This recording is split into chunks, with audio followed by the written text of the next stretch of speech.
World's first natural masculine wash, of course, with negative ions. Okay po ba yun?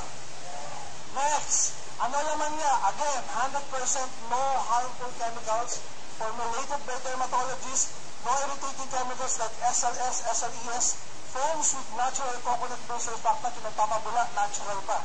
Coconut base. Ayan, ang amoy niya, cool water fragrance. Di ba pamili kayo sa cool water, yung Davidoff? Dog? Sosyal.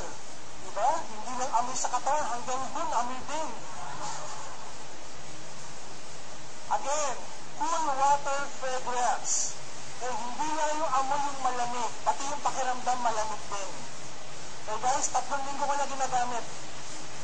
Kahit mainit ang panahon, malamig sa baba. Hindi ako nagbibiro. Next. Ayan, ano yung mga ingredients yung magaganda? May Acapulco extract again. This Acapulco is sourced from the Philippines. Marami ulit tayong magsasakang natutulungan because of this.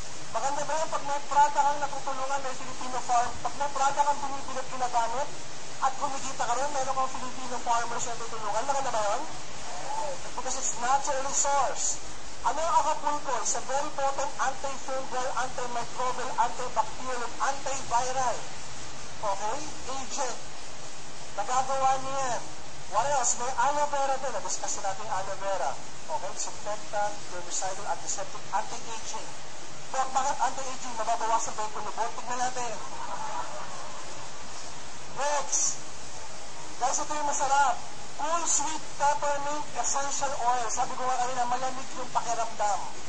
Okay, malamig yung pakiramdam. Hindi ba nagtataka, bakit kinakailangan maglabas ng masculine wash? Pansinin nyo, sa buhok may ginagamit ng shampoo. Tama-tama. Minsan, hindi ka pa kontento sa shampoo, meron ka bang? May conditioner ka pa. Yung mga babae, minsan hindi pa natatapos sa conditioner.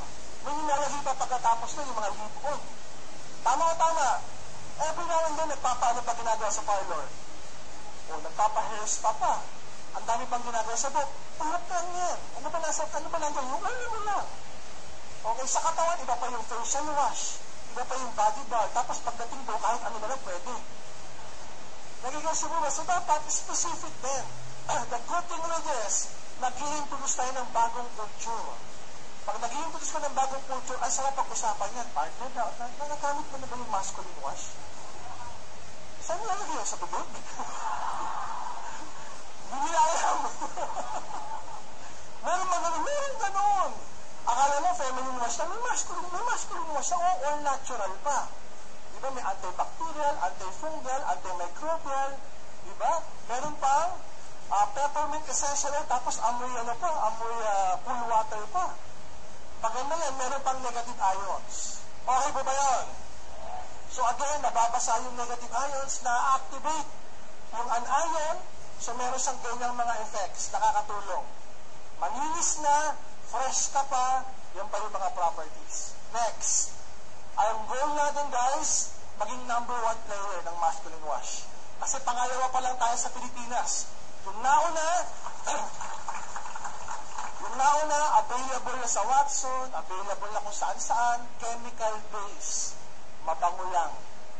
Yung sa atin, bukod sa mabango, natural base, may health benefits pa.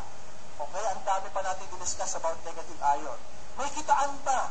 At nakakatulong pa sa mga magsasaka Pilipino because of those ingredients na pinanggit ko na source here in the Philippines. Goal natin maging #1 player, which is to sell how much, boss? Yan, 500 million a year. Kaya ba